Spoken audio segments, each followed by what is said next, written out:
One of New Orleans' most blighted buildings sits in the heart of the city. The abandoned Lindy Boggs Medical Center is now a magnet for graffiti and garbage. But underneath it all, there's a lot of potential. Sam Winstrom has more on the latest story from our continuing series, Abandoned NOLA.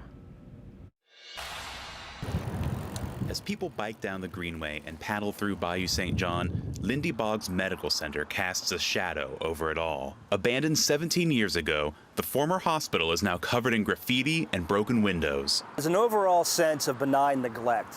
There's a sense of lawlessness. Mid-City Neighborhood Organization President Thomas Ecker sees the old Mercy Hospital looming over his neighborhood every day. He also sees the people coming and going from the abandoned building and the garbage and broken down trailers collecting around it. What we do see is the ever-increasing graffiti.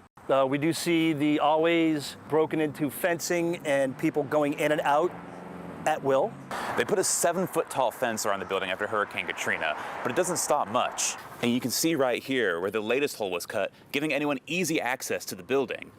Just last week, we saw someone break into the building at night and go up onto the roof. Developer Paul Flower, CEO of construction firm Woodward Design and Build, bought a major interest in the building in 2021. He says they've tightened security at the building, but keeping people out of it is an impossible task. There are probably 100 ways to get into that building right now, and you just can't cover them all. And that's true of almost of many buildings that are not occupied.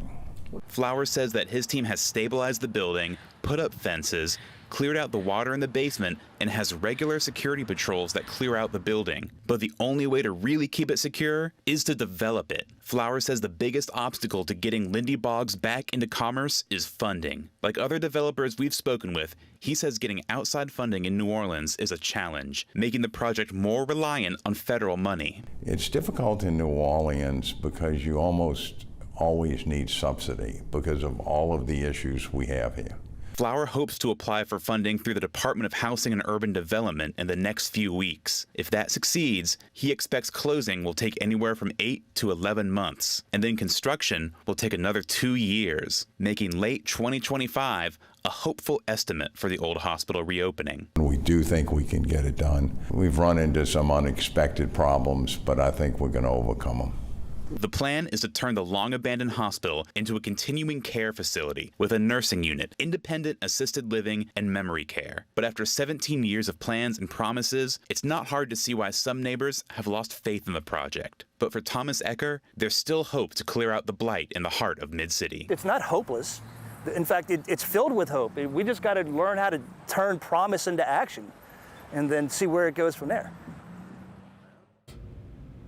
All right, Sam, so you touched on it a little bit, but why is getting funding for projects like this one such a challenge for developers? Well, in this particular case, it really has to do with location. Lindy Boggs is right in the middle of a flood zone in New Orleans, which makes insurance a problem. And when you're getting specific grants, in this case through housing and urban development, they look at those issues in the flood zone and the insurance, and they say, oh, maybe you don't qualify for this one, maybe you qualify for this one. So by the time that they got those issues cleared up last time, the interest rates had gone up, and it just completely redid the budget for the building. So now they're reapplying for a similar grant through HUD this time, and we'll hopefully have that in about 8 to 11 weeks, and can hopefully get going from there.